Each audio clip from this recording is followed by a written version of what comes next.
रंगों का महापर्व होली का त्योहार हम मना रहे हैं और इस पावन अवसर पे किसी तरह की दुर्भावना या दुर्विचारों को हमने अपने आप पे हावी नहीं होने देना है, जिससे कि हमारे सनातन संस्कृति दूषित हो और हमारे आने वाली पीढ़ी को गलत संदेश जाए।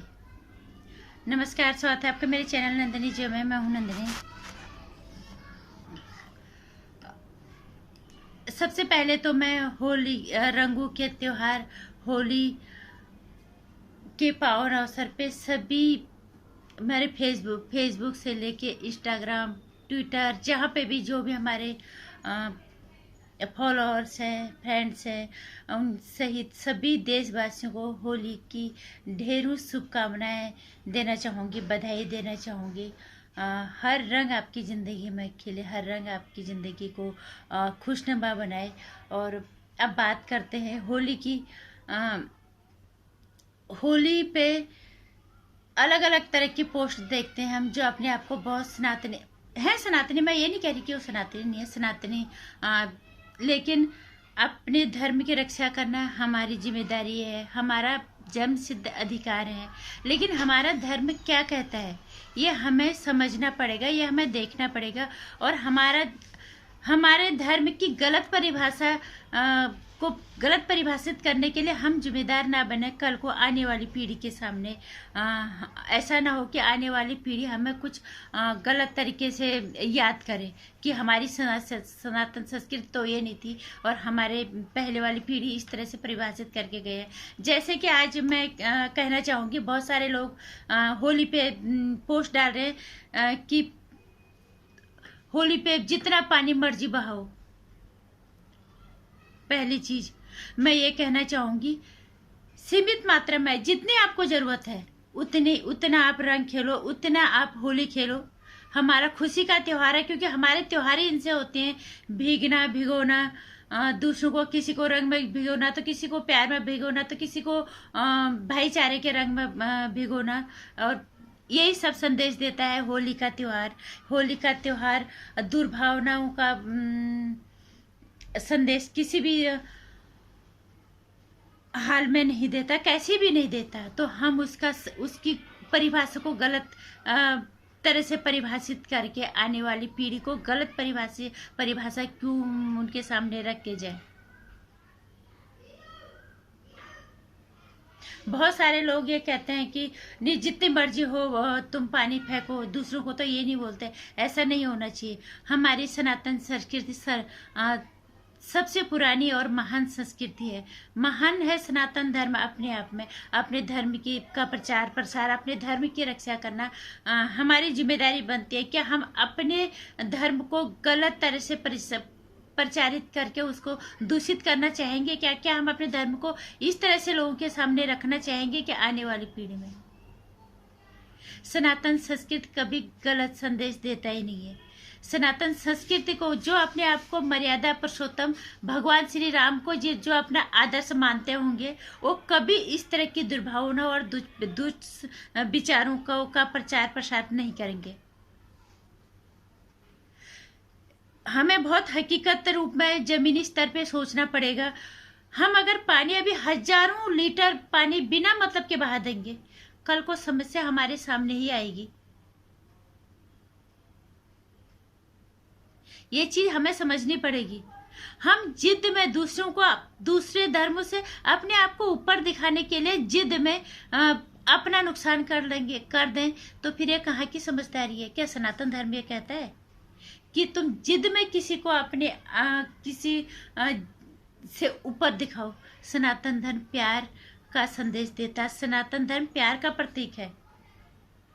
ये समझना पड़ेगा।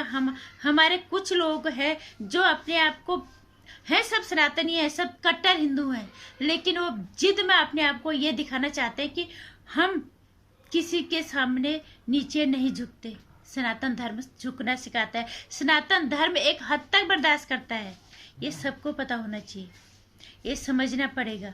इस तरह के दुर्विचार और दुर्भावनाओं को हमें रोकना पड़ेगा। हमारे त्योहार खूबसूरती का त्योहार है। प्यार, भाईचारा, एक दूसरे से मिलना, खाना पीना, मुंह मीठा करना और भिगोना, कभी प्यार से भिगोना तो कभी पानी से भिगोना तो कभी रंगों से रंग देना, यही है सनातन संस्कृति। लेकिन एक सीमा में, अगर हम उस सीमा को क्रॉस करेंगे कल को नुकसान तो हमें ही होगा ना। और कुछ लोग सिर्फ जिद के मारे कि हमें दूसरों से अपने आप को ऊपर दिखाना है। सनातन संस्कृति ये नहीं सिखाती है।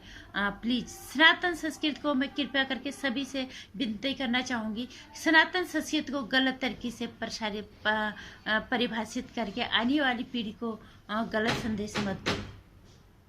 सनातन संस्कृति खूबसूरती का गुलदस्ता है। सनातन संस्कृति जोड़ता है, सनातन संस्कृति कभी तोड़ता नहीं है। सनातन संस्कृति हमेशा आपको झुकना सिखाती है एक हद तक, लेकिन जब अत्याचार अन्याय हर चीज बढ़ जाती है तब सनातन संस्कृति, सनातन धर्म तब हथियार उठाता है। और सनातन धर्म हमेशा बुराई को कुचलने के लिए हथियार उठाता है। ये उन सनातनियों को समझ में आना चाहिए जो अपने आप को सनातनी है। मैं ये नहीं कहूँगी कि वो सनातनी नहीं है, वो हिंदू नहीं, वो हैं, वो बहुत ज़्यादा, हमसे कहीं ज़्यादा है। उन्होंने बहुत अच्छे से कर रखा है हिंदू की रक्षा, सनातन की रक्षा, पर वो जिद में सनातन को गलत तरीके से परिभाषित कर रहे हैं।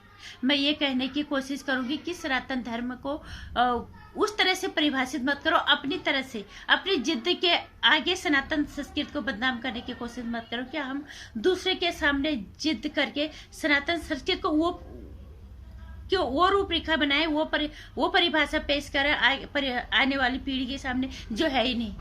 कल को आने वाली पीढ़ी आप ही से सवाल पूछेगी, आने वाली पीढ़ी आप ही को दोषी ठहराएगी। इसलिए सनातन संस्कृति की जो असली परिभाषा है वो पेश करने की कोशिश करो। मैं फिर भी कहूंगी, हजारों लीटर पानी बहा देना कोई मतलब नहीं बनता है। पानी से भीगना, रंग से रंगना, मिठाई खाना, गले मिलना, भाईचारे और आपसी संदेश, एकता का संदेश देते हैं हर सनातनी संस्कृति के जितने भी त्योहार मनाए जाते हैं। जिद में हम किसी और पे हावी हो के अपने आप को ऊपर रखना, ये सनातन संस्कृति कभी नहीं सिखाती। मैं हर बार यही कहती हूँ, गलत तरीके से सनातन संस्कृति की परिभाषा को परिभाषित करने की कोशिश मत करो, ताकि आने वाली पीढ़ी आपसे सवाल पूछे या आने वाली पीढ़ी के सामने सनातन संस्कृति की गलत परिभाषा पेश हो। होली बनाओ, भाईचारा का संदेश दो, खाओ पियो, पानी जितनी जरूरत है उतना इस्तेमाल करो। ये नहीं कि तुम बेतरतीब पानी बहा रहे हो, कल को हमें उसका नुकसान हो। तरीके से और सीमा में रह के, जो सनातन अपने आप को सच में सनातनी मानता है, सनातनी को की मतलब को समझो और उस तरह से इन त्योहारों को मनाने की कोशिश करो। और एक बार फिर से समस्त देशवासियों को रंगों के महापर्व होली के पावन अवसर पे ढेर सारी शुभकामनाएं और बधाई। और इसी के साथ नमस्कार। अच्छा लगा तो शेयर कर देना मेरे विचारों से। अगर आप थोड़ा सा भी इत्तेफाक रखते हैं, थोड़ा और अच्छा लगा तो इसे शेयर भी कर देना, लाइक कर देना, सब्सक्राइब कर लेना और घंटे आइकन भी प्रेस कर देना आने वाली वीडियोस की जानकारी की नोटिफिकेशन के लिए।